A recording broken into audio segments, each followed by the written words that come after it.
Good morning, LinkedIn. Happy Monday.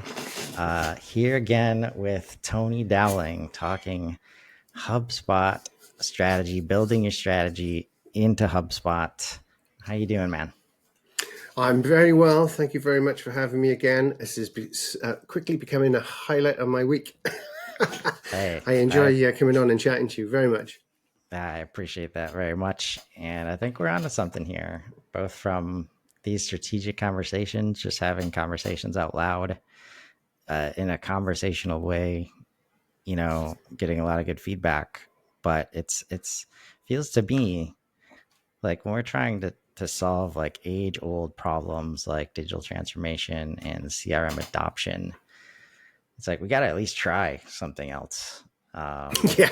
Because I don't want to keep banging my head against that wall. Well, this is it. This is if you always do what you always did, you always get what you always got, or keep doing the same thing over and over and expecting different outcomes. And we've a load of these sayings. This is built into our understanding. But in business, for some reason, many businesses seem to repeat the same learning over and over again. I call it the corporate memory.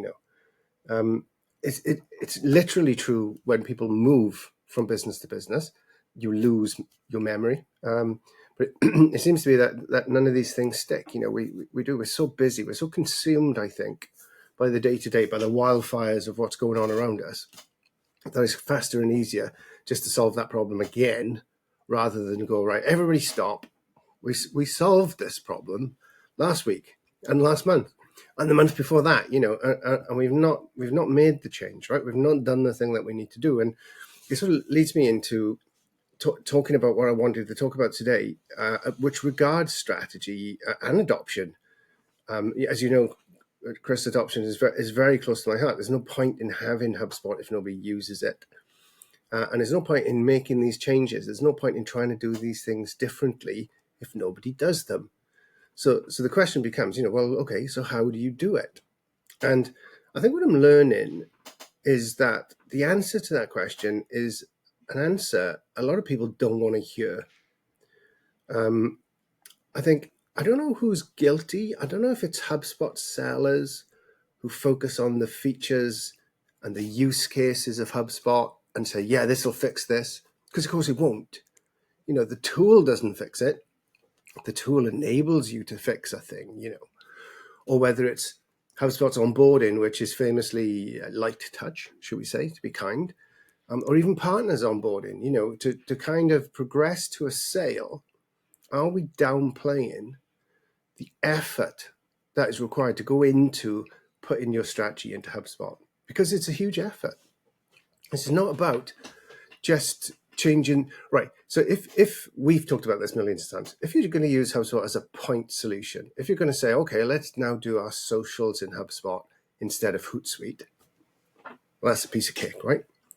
If we're now going to do our emails in HubSpot instead of MailChimp, and there's good reasons for doing HubSpot or MailChimp, Hootsuite or HubSpot, whatever. But if we're going to move from one to the other, that's fine. That's straightforward. If you're looking at this as a point solution, even if you look to the point where you're looking at it as a business-to-business sales solution to an extent, and utilizing functionalities such as pipelines and forecasts, you can kind of get away with a relatively low-level approach. But if you're going to take the benefit out of utilizing the CRM, particularly as a tool for, dare I say, here's another dirty word, as a tool for transformation in your business, then you have to take that seriously, right?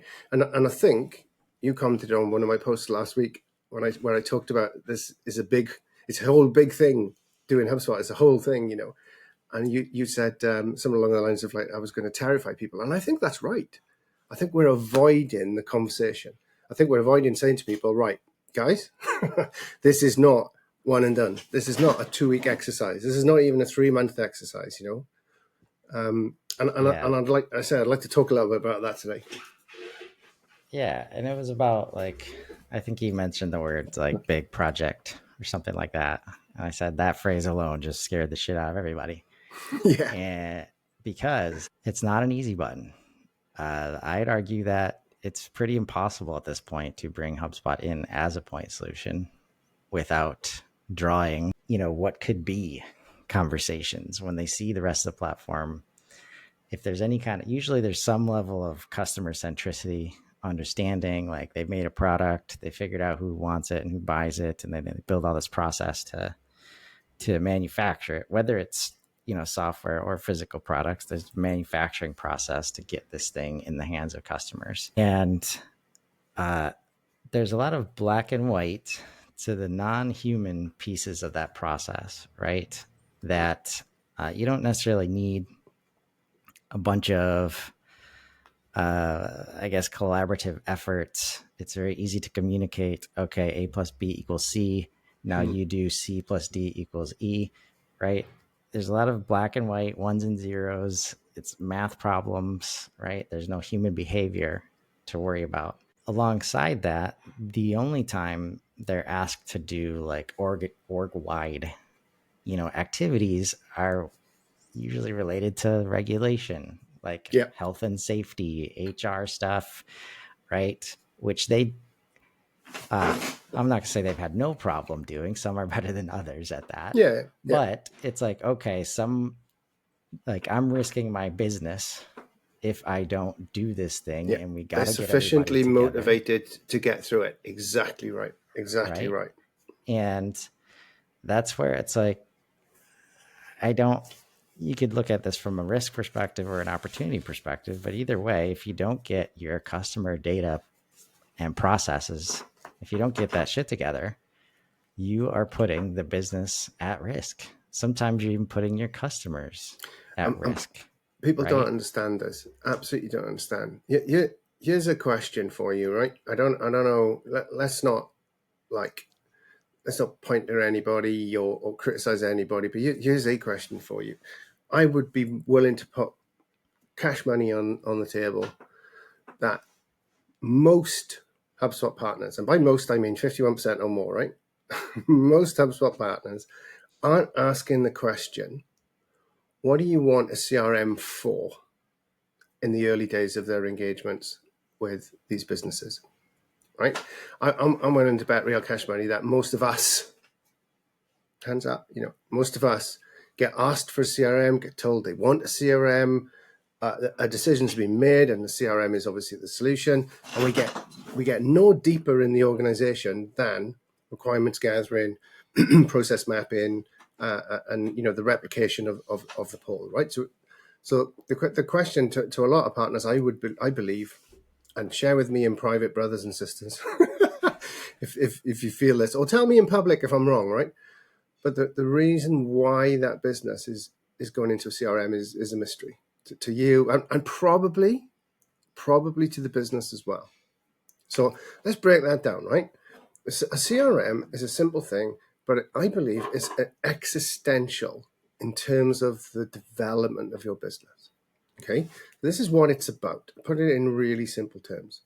Back in the day when Henry Ford was producing motor cars, there was more demand than there was supply. All Henry Ford had to worry about was making cars. He apparently never said you can have whatever you want as long as it's black. I don't know whether he did or not. But what they did do was create a production-orientated organization, right? This is an organization whose sole aim was to become more efficient and therefore make more money. Make more cars more efficiently, make more money. That was it. That was the size of the task, right? So after a couple of years, the supply and demand thing starts to balance out. Suddenly, there are other car manufacturers, there are other people trying to get you to buy their stuff rather than his stuff. So we move into what's called a sales-orientated organization, okay? Now, it's not just about what I sell, but it's how I sell it. And an awful lot of businesses we would regard as being sales-orientated because they only sell what they make. So Ford only sell cars. And obviously it's changed now, they sell lots of different types of cars, and that's a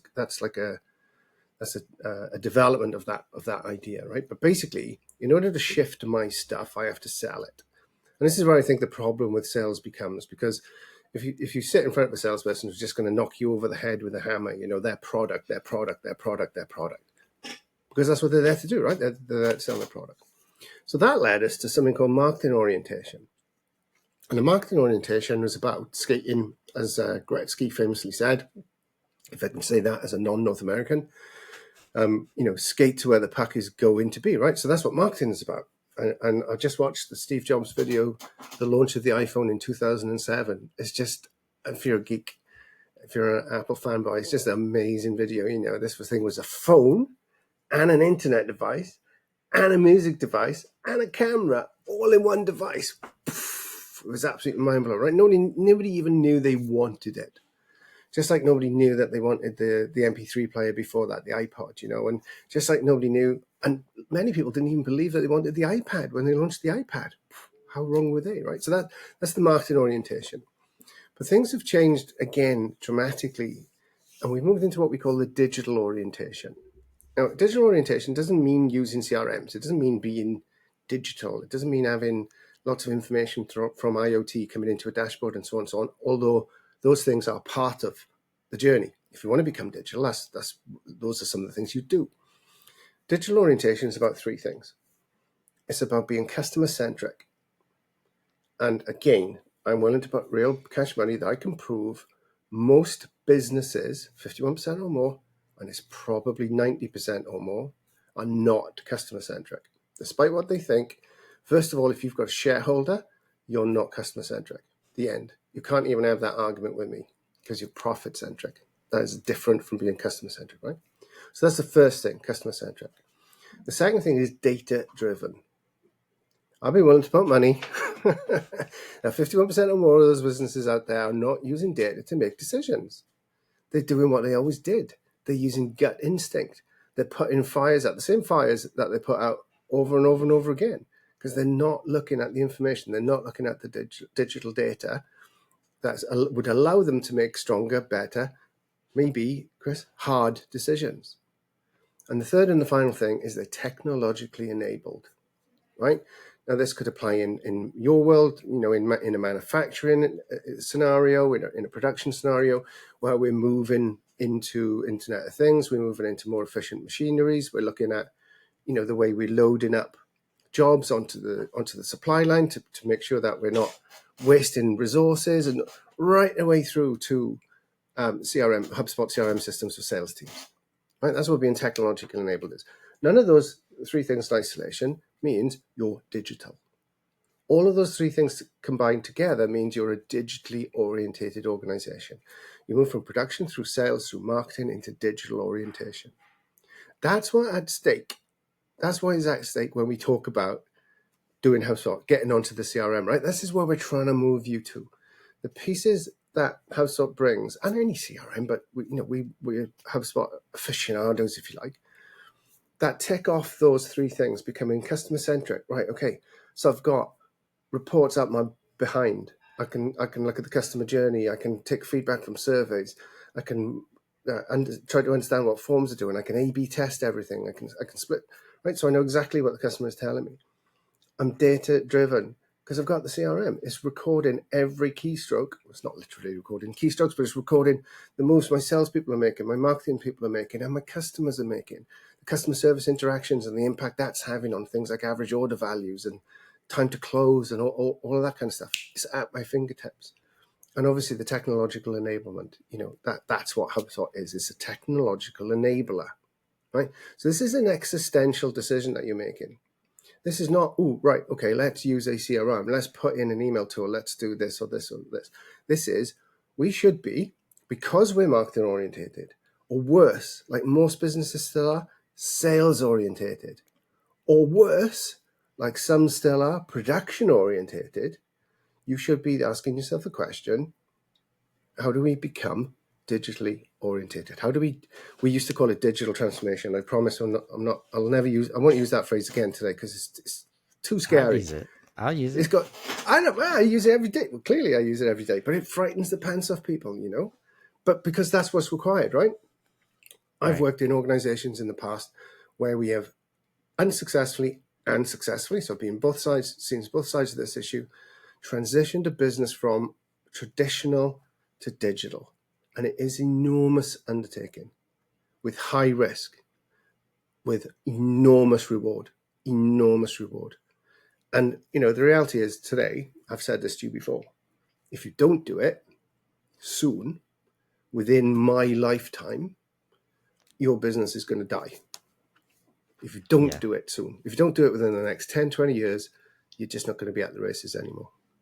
Many businesses have already gone that way. So when we say, this is a big full-blown project, and everybody goes, or we say transformation, it's because it is, right? That's why your strategy is not getting embedded into HubSpot, because you're not treating it properly. You're not putting the appropriate effort into it. Yeah. I mean, in most cases, there is no actual customer strategy. So that's why it's so hard to put it into HubSpot, because Very good point. like, I mean, the three things that you mentioned, and this is why I'm so adamant about, like, instead of trying to, like put the kid gloves on with leaders who are smart and have created successful businesses, right? Based on the management of profitability and margin and production lines and people, right? Like, we need to get real with them and help them, like, not think of transformation as a dirty word, help them understand what that means. And there's just so much nuance to this that we need a lot of people, saying this stuff. Because like two out of the three that you mentioned, even though we know 90% of businesses are not that, they will say they are, right? Exactly. Yeah. The customer centricity and the data driven, right? But interestingly, when they say they are, the customer centric piece is like, oh yeah, we always answer the phone. We always respond very Yeah. quickly. We Yeah. take care of our customers. We get them the best prices, right? But then the data driven part is 100% related to, like production quality metrics, um, all these reactive metrics, and margin or profitability, right? Or sales compensation, right? Yeah. And that almost always, like, because this modern way, this digital way requires organizational transformation, like we say, but that means different org structures. Like, Yeah. siloed departments make no sense, right? If your customer facing teams are all separate, it makes it a lot harder to align on customer facing stuff. Like, obviously, like Yeah. if we started an Obviously. organization Yeah. today and we decided that customer facing activity and strategy and centricity was going to be the differentiator, which most people understand, like, why in the world would we create all these silos in the business, right? We wouldn't. Um, and that's like, usually, so many times I can point to this can't move forward because of sales compensation structure, as an Yeah. example, Yeah. right? And that's Great hard example. Yeah. because in these organizations that, I mean, I've been in them where they saw in 2010 where the best way to serve the customers at that point was just to have things in inventory, Yeah. right? And create these systems that better manage margins so that they could provide better pricing for the things that are in stock and still be profitable. So everybody's winning. They were literally creating win-wins back then by focusing on these internal things only. Mm. And now the customer is at least half digital, right? And that's the part where, like, we say we're customer centric, but we're not serving any of the digital piece of the customer. Mm. And that's where all the data, none of the data you have, the production line matters to serve that, this. And the third thing, obviously, like, to serve digital, we need some tech. We don't need to go crazy with it, but we need it, right? And I'll say, like, in most cases, it doesn't have to be that hard. We just have to accept that it's a mountain to climb, but we got to find a way to start climbing it. Like, and just that first step is the hardest that I've had Yeah. in organizations, because it can't be like marketing goes like 10% up and then looks back and tells everybody to come up. Like, that never works, No. right? No. marketing gets saddled with it because they're the ones that are ready to go up the mountain. They've got all the gear, right? And, even though they gave everybody a pack of gear to work with, there's no training, there's no onboarding. They're like still looking at the mountain. You're like, go get them marketing. Let us know what the Yeah. view is from the top. And it's like, no, Yeah. we need everybody on the top. We all got to understand what's going on. I love that. There's a brilliant analogy, but I'm going to stretch it. I'm going to make it really, really. I don't know. Let's And do it. we could even not. We can even maybe start to look at it not as a mountain, but just as a flat road in front of us, right? I think this is the key. This is the critical piece. If you always do what you always did, you always get, you always got. And like you mentioned with sales, sales reward and compensation there. If you've always done things like that, it is difficult to change it, no doubt. You'll face an awful lot of resistance, right? As if you were walking up a mountain. But when it comes to transformation, digital or otherwise, you have to do things different. You don't do more things. You don't do hard things. You do different things. And the message ultimately, and this is the critical piece. This is going to be a positive or a negative. There's either going to be a desire for gain message. Let's do this thing differently so that we can all gain. Us, our customers, the world, or let's do things differently because otherwise we're going to die, right? Because a fear of loss thing. Well, you pick one, whichever one you want. It really doesn't matter, but you have to do it differently. I hope and I pray that the kids coming up behind us, I mean, I know you're pretty young compared to me, but even the kids coming up behind you, Chris, they're going to vote with their feet. My son at 19 already exhibits behaviors that we never did. We just didn't behave this way. He's not on social media at all.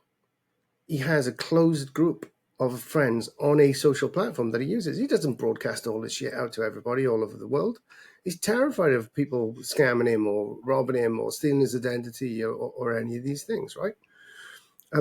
They don't, kids don't want our shit jobs anymore. They don't want to go into the office 9 to 5 every day for 2 weeks of unpaid holiday. They want to work from home. They want to spend time with their kids. They want to, that's not bad. That's a great thing because those are the customers as well, and the customers, and this is where it all comes down to Mr. and Mrs. Business. Customers don't want to buy the way you were selling to them. They do because they have to. Right? I've always said salespeople sell despite themselves.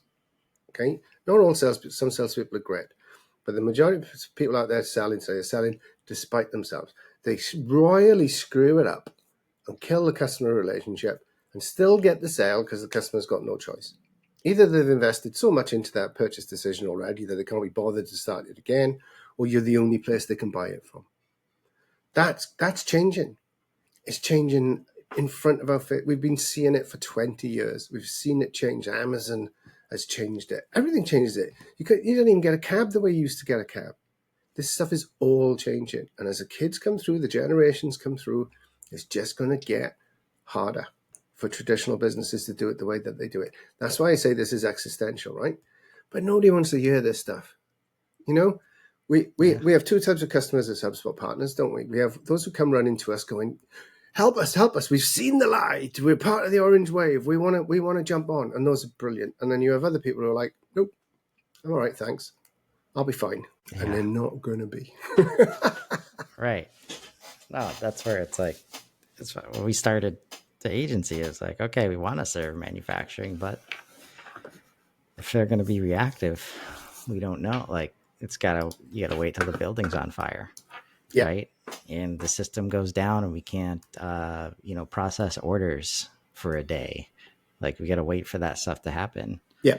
And that's but I've had conversations where positioning HubSpot, we just have to find other ways. And I've had some success with because there's almost always a communication problem. Yeah. Like internally, there's just so much now. There's so many different ways to communicate. There's more stakeholders involved in all the process, especially if you're growing and growth is happening to you. Like, communication management is almost always a mess. HubSpot does that better than any other system available at any price point, in my opinion, right? Because you can actually capture all of the channels before and after sale. You can make it work for your internal teams, right?